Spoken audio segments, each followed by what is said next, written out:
എല്ലാ കൂട്ടുകാർക്കും വെക്സ് എന്റർടൈൻമെന്റിലേക്ക് ഒരിക്കൽ കൂടി സ്വാഗതം. ഞാൻ നിങ്ങളുടെ സ്വന്തം ഹരികൃഷ്ണൻ. ഇത്തവണ നമ്മൾ നോക്കാൻ പോകുന്നത് കഴിഞ്ഞ ആഴ്ച നമ്മൾ മാർവലിന്റെ സാന്റിയാഗോ കോമിക് കോൺ ഒക്കെ നടക്കുന്നത് കണ്ടിട്ടുണ്ടായിരുന്നു. അതിന്റെ കൂടെ തന്നെ നമുക്ക് ഭയങ്കര വലിയ അപ്ഡേറ്റ്സും കാര്യങ്ങളെല്ലാം നമുക്ക് ലഭിച്ചിട്ടുണ്ട്. ആൻഡ് അതിന്റെ കൂടെ തന്നെ നമുക്ക് വേറെ എന്തൊക്കെയാണ് പുതിയ ന്യൂസ് ആൻഡ് അപ്ഡേറ്റ്സ് നമുക്ക് ലഭിച്ചിട്ടുള്ളത്. ഈ ആഴ്ച നമുക്ക് എന്തൊക്കെ പുതിയ വിശേഷങ്ങൾ നമുക്ക് ഹോളിവുഡിൽ സംഭവിക്കുന്നത് കാണാൻ കഴിയുന്നുണ്ട്. ഇതെല്ലാത്തിന്റെയും ഒരു റൗണ്ട് അപ്പ് ന്യൂസ് ആണ് നമ്മൾ ഇന്ന് ഇവിടെ നോക്കാൻ പോണേ. അപ്പൊ കൂടുതൽ കാര്യങ്ങൾ പറഞ്ഞ് നമ്മുടെ ആരുടെയും സമയം ഞാൻ കളയുന്നില്ല, നേരെ നമുക്ക് വീഡിയോയിലേക്ക് കിടക്കാം. സോ അതാണ് നമുക്ക് നേരത്തെ നമ്മൾ ബ്രേക്ക് ഡൗൺ എല്ലാം ചെയ്തിട്ടുണ്ടായിരുന്നു. സാന്റിയാഗോ കോമിക് കോണിനകത്ത് മാർവൽ അനൗൺസ് ചെയ്തിട്ടുണ്ടായിരുന്നു റോബർട്ട് ഡൗണി ജൂനിയർ ആയിരിക്കും ഇനി വരാൻ പോണ അവഞ്ചേഴ്സ് ഡൂംസ്ഡേക്കകത്ത് ഡൂമിന്റെ ക്യാരക്ടറിനെ പ്ലേ ചെയ്യാൻ പോണെന്നുള്ളൊരു കാര്യം തന്നെ. നമുക്കറിയാൻ തന്നെയാണ് പുള്ളിക്കാരനാണ് നമ്മുടെ MCU കിക്ക് സ്റ്റാർട്ട് ചെയ്തിട്ടുണ്ടായിരുന്നത്. അയൺമാൻ നമ്മുടെ എല്ലാവരുടെയും ഫേവറേറ്റ് ആയിട്ടുള്ള ഒരു ആക്ടർ കൂടി തന്നെയാണ് RDJ. ആൻഡ് അപ്പോൾ നമുക്ക് ഇപ്പം നമ്മൾ MCUലേക്ക് നോക്കുവാണെങ്കിൽ നമുക്ക് അതിനകത്ത് അയൺമാനെ നമുക്ക് കാണാൻ കഴിയില്ല. കാരണം നമ്മുടെ ഈ ഒരു പ്രസന്റ് ടൈം ലൈനകത്തുള്ള അയൺമാൻ ഓൾറെഡി മരിച്ചിരിക്കുക തന്നെ, പുള്ളിക്കാരൻ സാക്രിഫൈസ് ചെയ്യുന്നത് നമ്മൾ കണ്ടിട്ടുണ്ടായിരുന്നത് തന്നെയാണ് അവഞ്ചേഴ്സ് എൻഡ് ഗെയിമിനകത്ത് തന്നെ. സോ ഡൂംസ്ഡേക്കകത്ത് അവർ ഡൂമായിട്ട് റോബർട്ട് ഡൗണി ജൂനിയറിനെ കാസ്റ്റ് ചെയ്ത സമയത്ത് മാർവലിന്റെ പുതിയൊരു അപ്ഡേറ്റ് കൂടി നമുക്ക് മനസ്സിലാക്കാൻ കഴിഞ്ഞിട്ടുള്ള അവർക്ക് സത്യം പറഞ്ഞാൽ ഒരു പുതിയൊരു അയൺമാൻ്റെ ആവശ്യം കൂടി ഉണ്ട്. ഇത് ആരായിരിക്കും എന്ന് ചോദിച്ചു കഴിഞ്ഞാൽ ടോം ക്രൂസ് ആകാനാണ് സാധ്യത വളരെ കൂടുതലെന്നാണ് നമുക്ക് ഇപ്പോൾ മനസ്സിലാക്കാൻ കഴിഞ്ഞിട്ടുള്ളത്. കാരണം അവർ ആദ്യം അയൺമാൻ്റെ റോള് ആർക്കെങ്കിലും അതായത് ലൈവ് ആക്ഷനിൽ വേണമെന്ന് വിചാരിച്ച സമയത്ത് ഒരു ടോം ക്രൂസിനെയായിരുന്നു അപ്രോച്ച് ചെയ്തിട്ടുണ്ടായിരുന്നു. പുള്ളിക്കാരൻ അത് വേണ്ടെന്ന് വെക്കുക തന്നെയായിരുന്നു.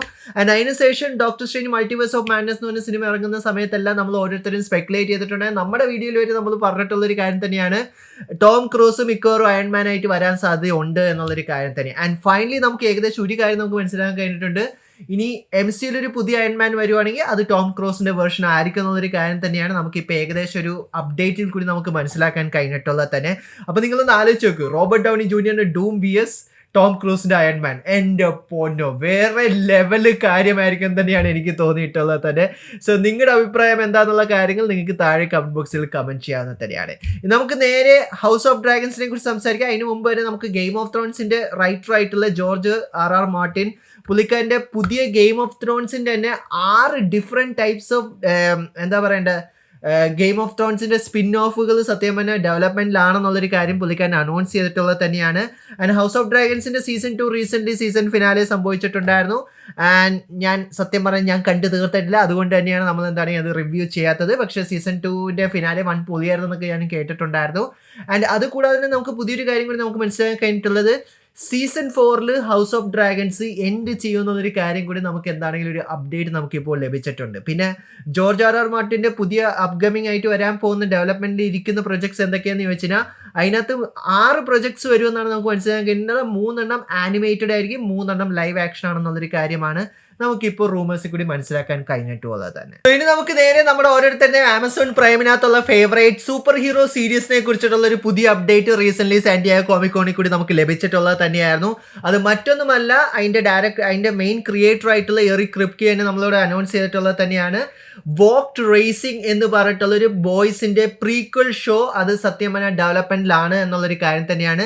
ആൻഡ് ഇതിനകത്ത് മെയിൻ ക്യാരക്ടേഴ്സിൽ വരാൻ പോകുന്ന സോൾജിയർ ബോയും അത് കൂടാതെ തന്നെ സ്ട്രോങ് ഫ്രണ്ടും ആണെന്നുള്ളൊരു കാര്യം കൂടി നമുക്ക് മനസ്സിലാക്കാൻ കഴിഞ്ഞിട്ടുണ്ട്. ആൻഡ് സീസൺ 3 അത് നിങ്ങൾ ആക്ച്വലി കണ്ടിട്ടുണ്ടെങ്കിൽ നിങ്ങൾക്ക് അറിയാൻ പറ്റും ഹീറോ ഗ്യാസം തന്നെ സ്റ്റാർട്ട് ചെയ്തത് സോൾജിയർ ബോയ് തന്നെയാണ്. സോ മിക്കവാറും നമുക്ക് എങ്ങനെയാണ് ഹീറോ ഗ്യാസം അവർ സ്റ്റാർട്ട് ചെയ്തതെന്നുള്ളതിൻ്റെ ഒരു ഒറിജിൻ സ്റ്റോറി കൂടി നമുക്ക് കാണാൻ കഴിയും തന്നെ ഞാൻ പ്രതീക്ഷിക്കുന്നു. കാരണം ബോയ്സിന്റെ കോമിക്സ് എടുത്ത് നോക്കിയാൽ നമുക്ക് അറിയാവുന്ന ഒരു കാര്യം തന്നെയാണ് ഹീറോ ഗ്യാസം ഭയങ്കര വലിയൊരു സംഭവം തന്നെയായിരുന്നു.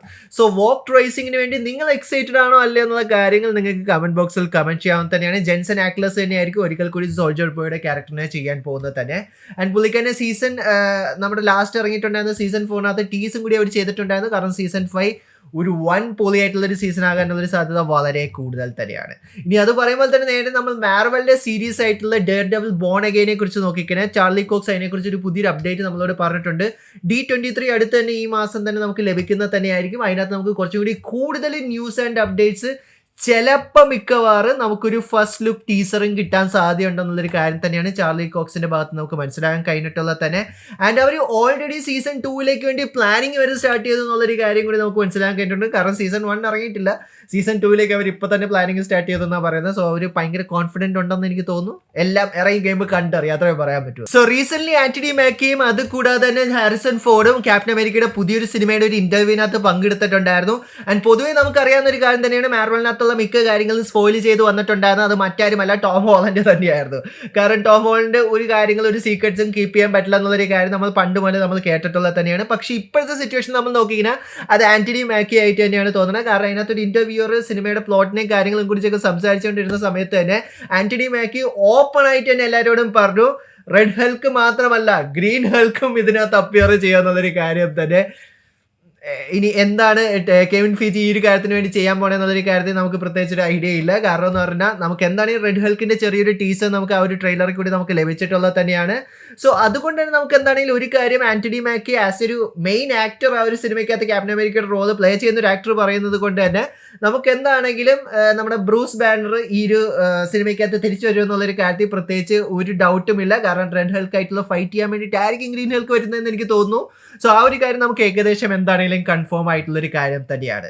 സോ നിങ്ങളുടെ അഭിപ്രായം എന്താണ്? നിങ്ങൾക്ക് ഇതുവരെ നമ്മുടെ മാർവൽ സിനിമാറ്റിക് യൂണിവേഴ്സ് നിങ്ങൾ ഫോളോ ചെയ്ത് വന്നിട്ടുള്ള ഒരു വ്യക്തിയാണെങ്കിൽ നിങ്ങൾക്ക് ഏത് ലീക്കാണ് നിങ്ങൾക്ക് ഇതിനു മുമ്പ് ഇതേപോലെ നിങ്ങൾക്ക് ആക്ച്വലി വെറൈറ്റി ആയിട്ട് തോന്നിയിട്ടുള്ളത് എന്നുള്ള കാര്യങ്ങൾ നിങ്ങൾക്ക് കമന്റ് ബോക്സിൽ കമന്റ് ചെയ്യാൻ തന്നെയാണ്. അത് പറഞ്ഞുകൊണ്ടിരിക്കുമ്പോൾ തന്നെ നേരെ നമുക്ക് സാക്ക് സ്നൈഡർ എന്താ ചെയ്തുകൊണ്ടിരിക്കുന്നത് നോക്കാം. അതർ ദാൻ റെബൽ മൂൺ അല്ലാതെ പുള്ളിക്കാൻ വേറെ എന്തൊക്കെയാണ് ചെയ്യുന്നതെന്ന്.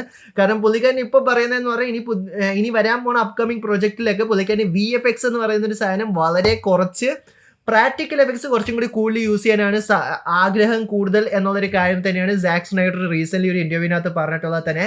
ആൻഡ് അതിന്റെ കൂടെ തന്നെ ആ ഒരു ഇന്റർവ്യൂവിനകത്ത് ഇന്റർവ്യൂർ മറ്റൊരു കാര്യം കൂടി ചോദിച്ചിട്ടുണ്ടായിരുന്നു. അതായത് ജെയിംസ് ഗണ്ണിന്റെ പുതിയ സൂപ്പർമാനെ കുറിച്ച് എന്താണ് നിങ്ങളുടെ അഭിപ്രായം? സാക്ക് സ്നൈഡർ ഇത്രയും മാത്രമേ പറഞ്ഞുള്ളൂ. എനിക്കിപ്പോൾ പ്രത്യേകിച്ച് ഒരു അഭിപ്രായം പറയാൻ സാധിക്കില്ല. കാരണം എനിക്ക് ആ ഒരു ക്യാരക്ടറിനെ എന്തെങ്കിലും രീതിയിൽ ജഡ്ജ് ചെയ്യണമെങ്കിൽ ഞാൻ ആ ഒരു സിനിമ കാണണം. എന്നാൽ മാത്രമേ എനിക്ക് അതിനെക്കുറിച്ച് എന്തെങ്കിലും ഒരു കാര്യം നിങ്ങളോട് ഓരോരുത്തരോടും പറയാൻ സാധിക്കുള്ളൂ.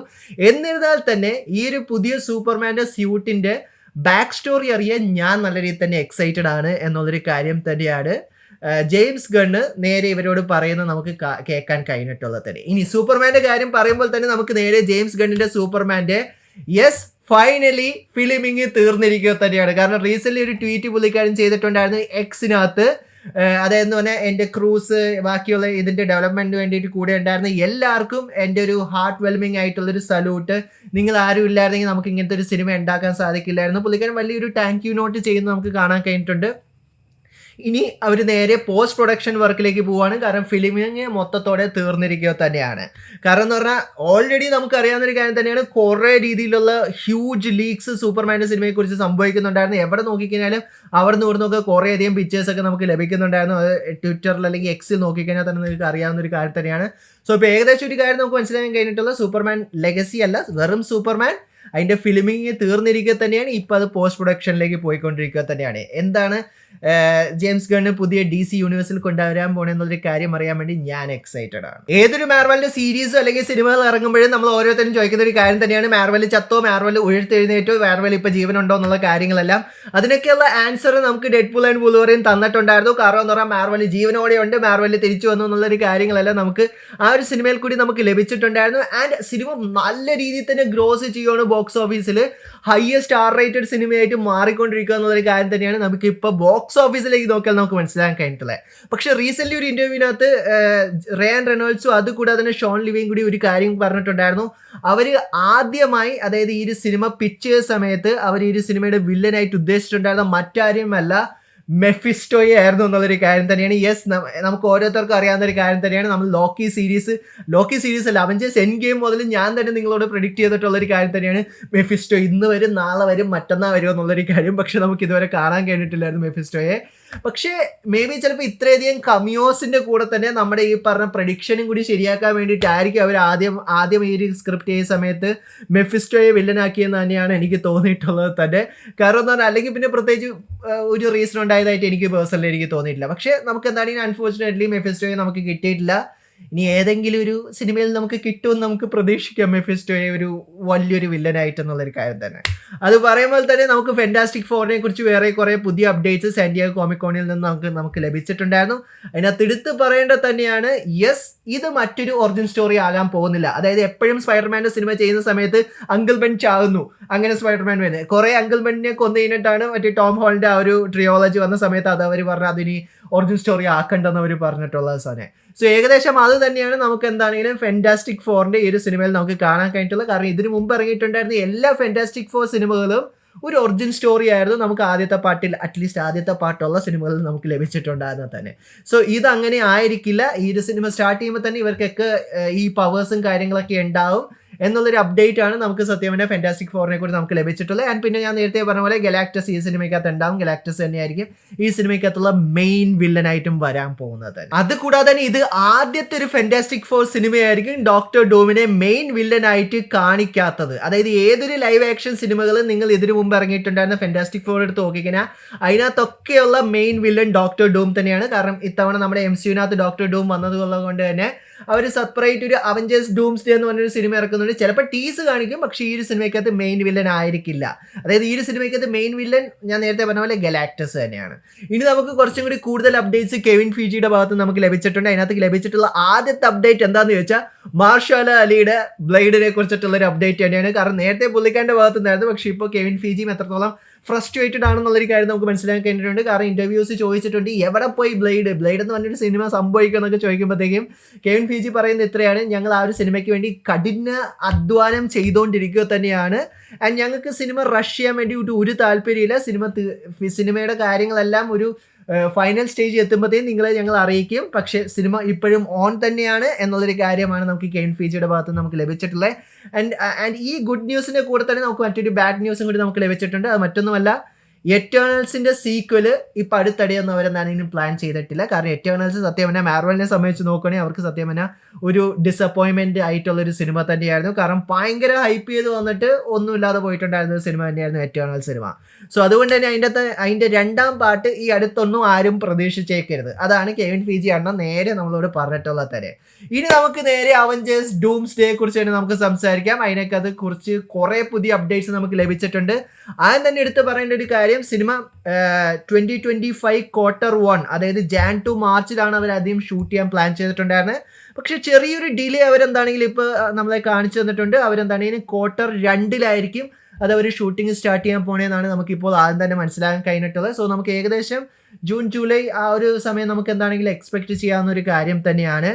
ആൻഡ് അതുകൂടാതെ തന്നെ എടുത്ത് പറയേണ്ട മറ്റൊരു കാര്യം എന്ന് പറഞ്ഞാൽ റോബർട്ട് ഡൗണി ജൂനിയർ നേരത്തെ അയൺമാൻ്റെ ക്യാരക്ടർ ചെയ്തതിനേക്കാളും ഇരട്ടി കാശാണ് മാർവലിൻ്റെ ഭാഗത്തുനിന്ന് ഡൂമിൻ്റെ ക്യാരക്ടർ ചെയ്യാൻ വേണ്ടി വാങ്ങുന്നതെന്നാണ് നമുക്ക് മനസ്സിലാക്കാൻ കഴിഞ്ഞിട്ടുള്ളത്. കാരണം പുള്ളിക്കാരന് പ്രൈവറ്റ് ജെറ്റ് വേണം, പ്രൈവറ്റ് ഇൻസ്ട്രക്ടർ വേണം, അതുകൂടാതെ തന്നെ ബോഡി ഗാർഡ്, അങ്ങനത്തെ കുറേ കാര്യങ്ങൾ പുള്ളിക്കാരൻ്റെ ലിസ്റ്റിൽ നോക്കിയാൽ നമുക്ക് മനസ്സിലാക്കാൻ കഴിഞ്ഞിട്ടുണ്ട്.